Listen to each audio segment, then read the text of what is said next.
Hello and welcome to Data Conversations over coffee with myself, Craig Stewart. We're back in the Linden studio for another fantastic conversation around all things data analytics. We do have a virtual coffee shop behind us, not yet ready to venture out into an actual coffee shop, but it's so great to be in studio. And joining me today is Janine West, who's the Data Privacy Officer at Investec. Janine's been involved in quite a number of our conferences and still will be going forward. Janine, thanks so much for joining me in studio. How are you doing?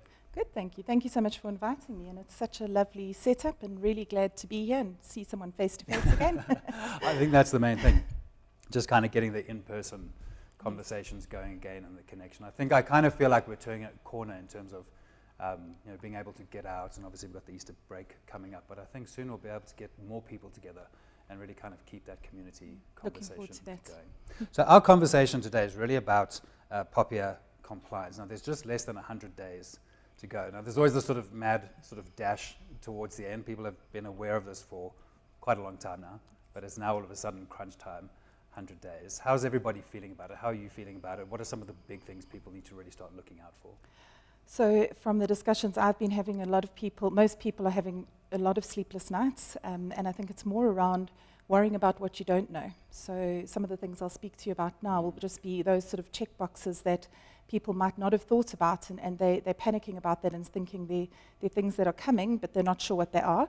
We're also waiting for some guidance on a couple of issues still from the regulator, so I think that also makes us a little bit less at ease, because once we get that, we've got to work out how do we implement it into business. Yeah, well, let's come back to some of those things later on, but in sort of some research for this, I was just looking up POPIA compliance, and you see so often 5 easy steps for, 6 simple steps for POPIA compliance. It can't be that simple, can it? Or is there certain things that you do need to have?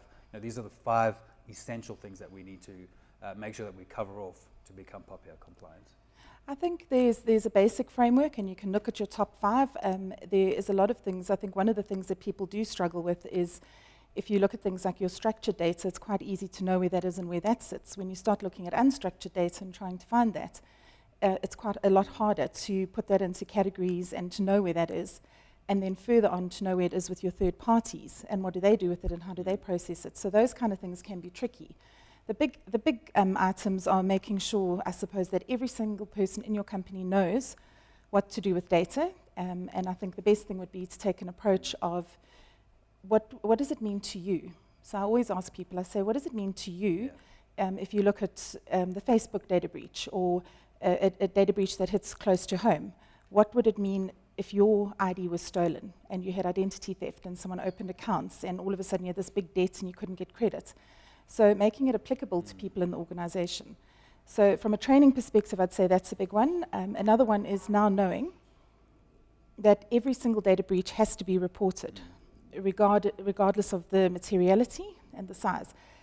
So we've got to look at what mechanisms we put in place to ensure that you get the breaches, that you are made aware of them, and in so doing, you've got to make sure you've got a very open stance, so people aren't scared to come and bring it to you because they're scared that something will happen to them, that they actually come and proactively tell you about what's going on. So there's obviously a very close working relationship between business in general, the data teams, compliance, etc., as well as the cybersecurity function within the organization, threat intelligence, knowing where incidents have happened, being able to report those. How have you sort of gone about linking everybody together so that they're on the same page and not sort of moving on to, I guess, critical things for them at that time and making sure that they are going to be POPIA compliant? A lot of coffee sessions, virtual ones, bringing people to the table, speaking about what each of our roles are and how much we are dependent on each other, and making sure that we are all in the loop when it comes to the data protection of the company. So one of the big things is, for example, if you want to do an assessment of a third party, is making sure you have all the right people there. So it involves your information security if they're holding data on systems, personal information on systems, and it involves your IT risk people, your operational risk people, your frontline people. Everybody needs to understand, and most importantly also your procurement team, what the risk of that third party would be. Okay, yeah, makes sense.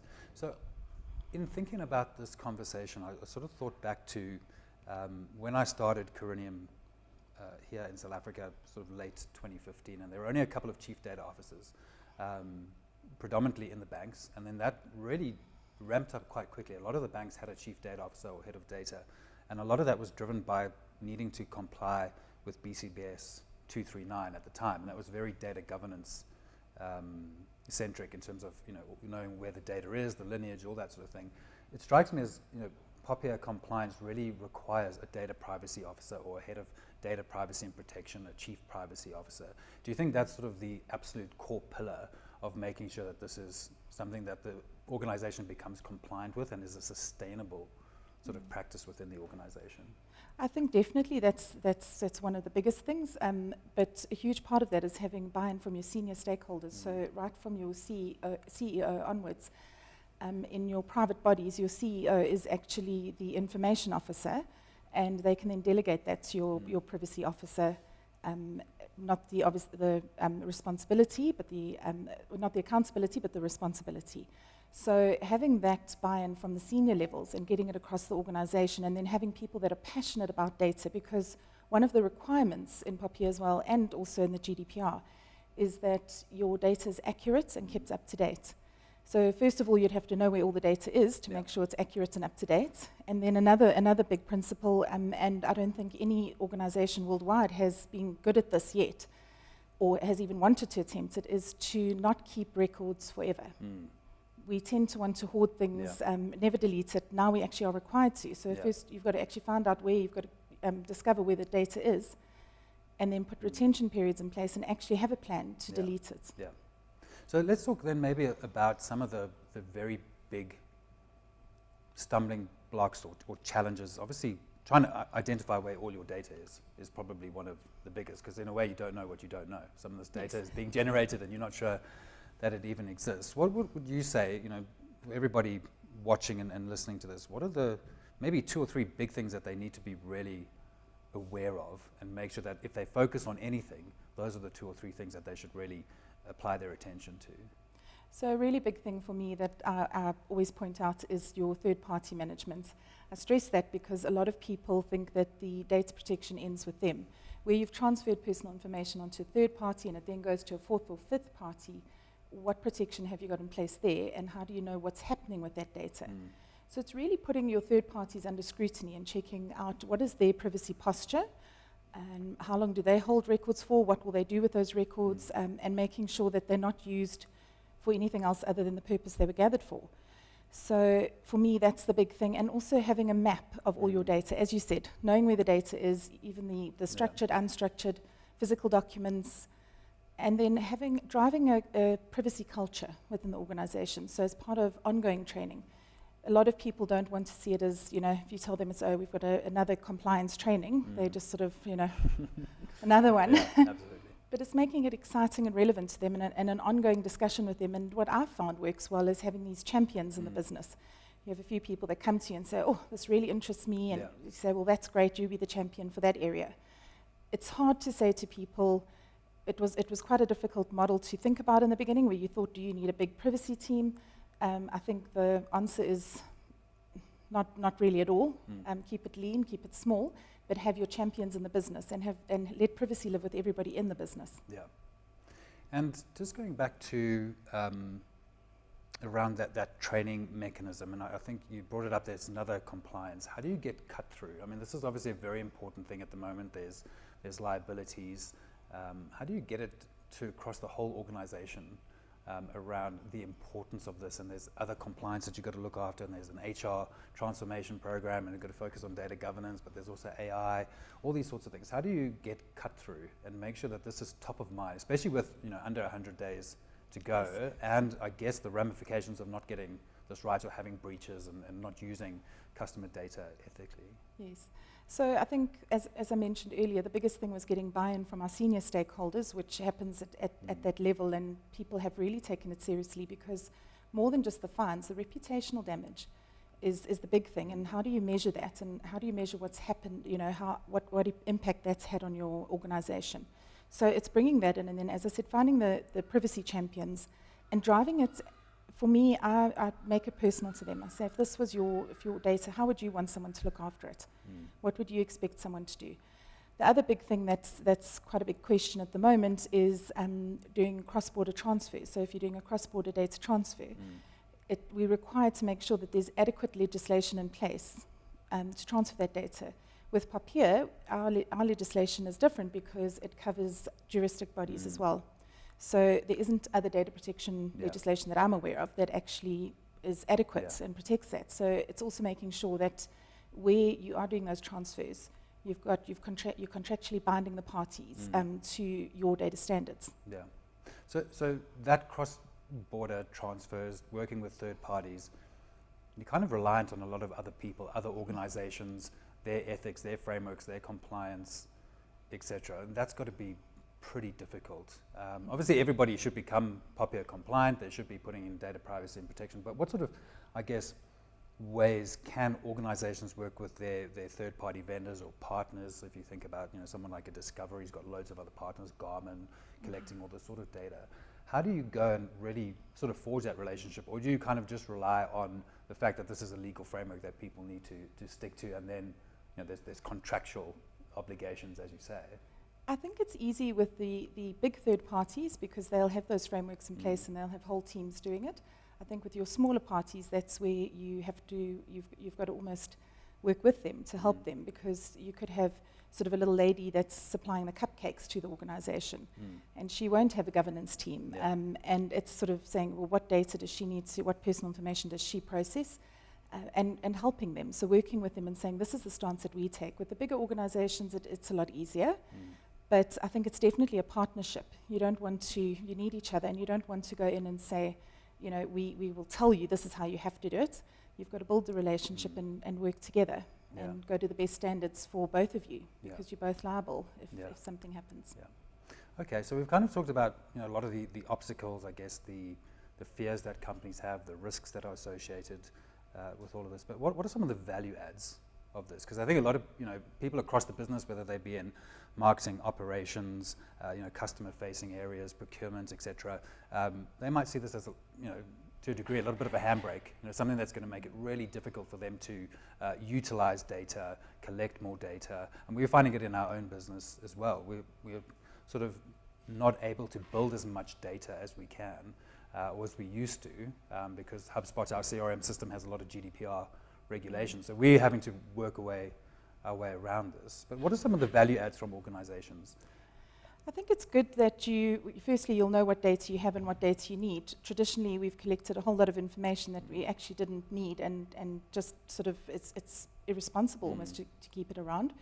So it's doing a cleanup on that, making sure your data is accurate. And I think one of the good things is that you're going to have enhanced security, so you know that it's protected. Data thefts at an all-time high. We know we've seen incidents where clients, more and more people are getting registered with the South African Fraud Prevention Services because they've had their identity stolen and accounts opened. So I think for a consumer, it's good to know that that will be protected. A lot of people say to me, oh, does this mean I'm not going to be getting those irritating calls at 7 o'clock at night?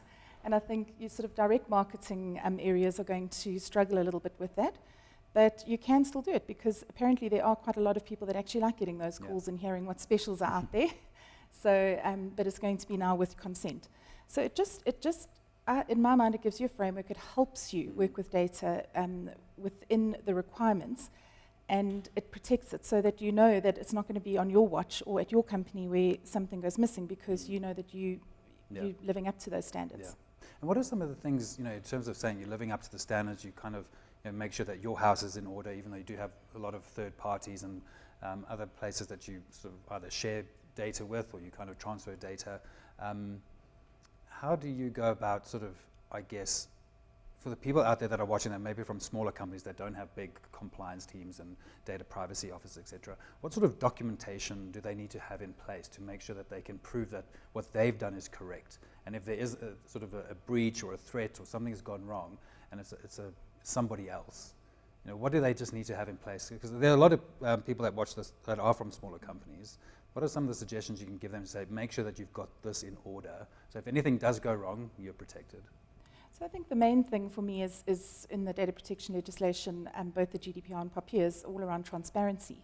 So it's letting people know what data you're collecting and what the purpose is and how you'll handle their data. So that you can do in your privacy notice. So my first piece of advice would be, do your analysis, find out what data you have, what you're storing, what you can get rid of. and the legitimate basis for processing that information, what you need to process it for. And once you've got that, putting it into a privacy notice that is easily accessible. There was a saying that one of the companies, when you clicked on the terms and conditions, it was longer than Macbeth, the play. So people wouldn't bother going into it and reading all of that information. But actually, so we actually are required now to make it more user-friendly, make it easy to understand, and let people understand the rights they have over their data. So you also need to have a mechanism if someone wants to know what data you have on me and can I see it or can I have it, you have to be able to provide them with that. So it's all in that sort of that data inventory, and then putting that into your information notice so that people can see that you're transparent and how you look after their data, and being able to live up to that. Right, one of the definitions I like to use around integrity is it's what you do when nobody's watching. So everybody should be POPIA compliant. They should obviously comply to any compliance that impacts their business. But what should people expect in terms of being audited around this? Is there any sort of indication around there will be random spot checks, or does it kind of only come up when there has been a breach or somebody's laid a complaint?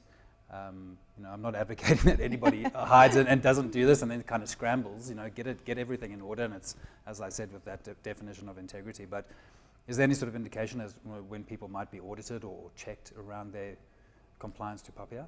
I think in the beginning it's going to be quite difficult, because one of the things the regulators asked for is that every single data breach be reported.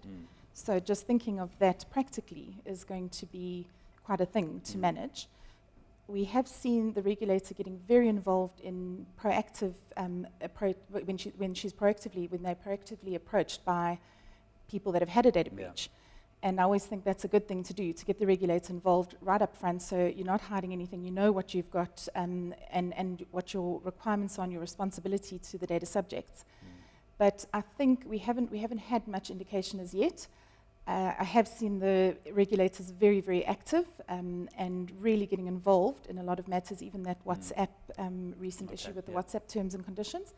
So I would say, I wouldn't bargain on not having an audit, but I think especially if you did have a data breach, a significant one, you would bring them on site immediately. Absolutely. I think it's also not necessarily just the breach, but it's the ethical use of customer data, right? Like, make sure that the customer experience is good, that it's explainable. If there is a challenge around it, can you actually explain that to the customer and say, these are all the things that we did?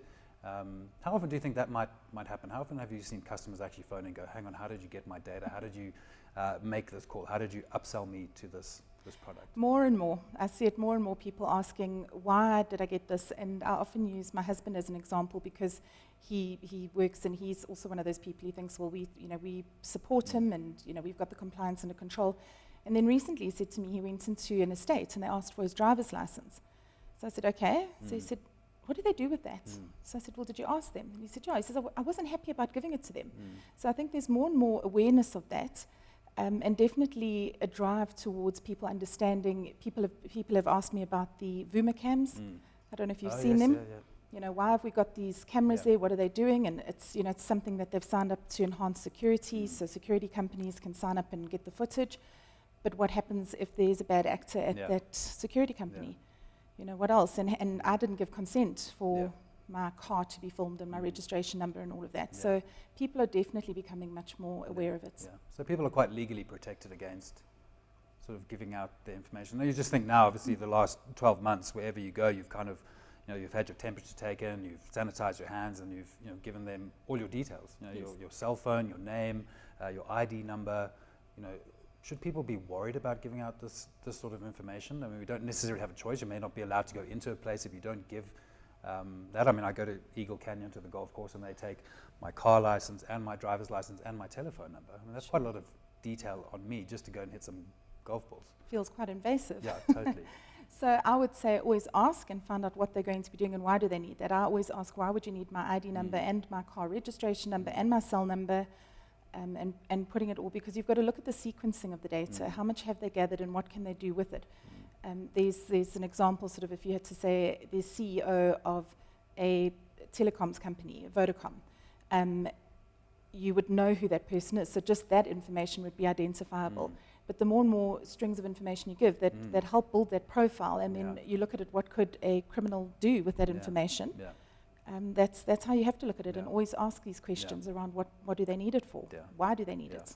I guess as a consumer, as a sort of natural person doing these sorts of things, you've got to just, I guess, be comfortable that people are going to be ethical with that data. I wonder what happens with some of that data, you know, after you've gone to the gym or you hit golf balls or you've entered a restaurant. Like, what actually happens with that piece of paper with all your, is it properly sort of destroyed or sort of kept and secured and things like that? I mean, I think that's, you know, when we're talking about small business like restaurants, etc., they don't potentially understand the ramifications of what happens if that data did go missing that they collected. Exactly, and I think those are the questions you need to be asking: is what are you?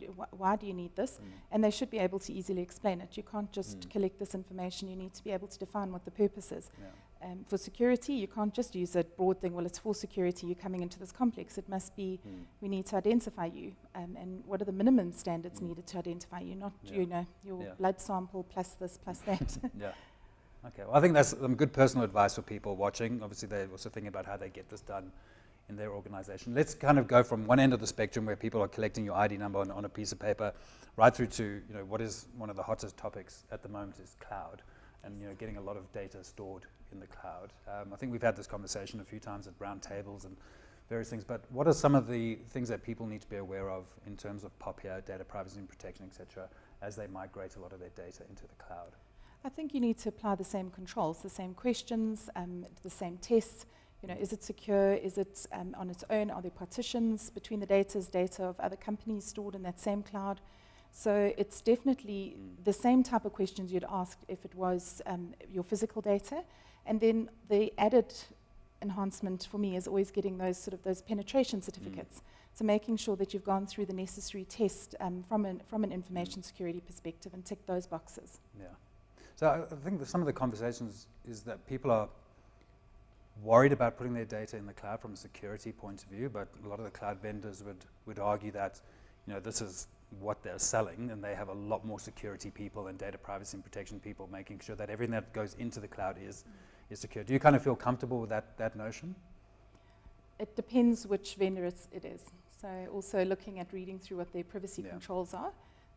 Most of them, as I say, they've done a lot of work because they know that that's their business, and if it does get attacked and data stolen, you know, the consequences for them. Also, reputationally, as I've said before, the reputational impact for me can be far worse than any fine or civil claim that's laid against you. Yeah. All right, perfect. Janine, thanks so much for coming in. Last question: what is your sort of relationship with coffee? It's so nice to have an amazing cup of coffee. Thank you very, very much, because I love coffee. I work late hours, so depend a lot on coffee. And I have 3 children, so I need it. Totally agree with you. I can see where you're coming from. But thank you so much for joining me. It's been great to chat to you in person. I look forward to catching up with you again soon. Thank you for inviting me.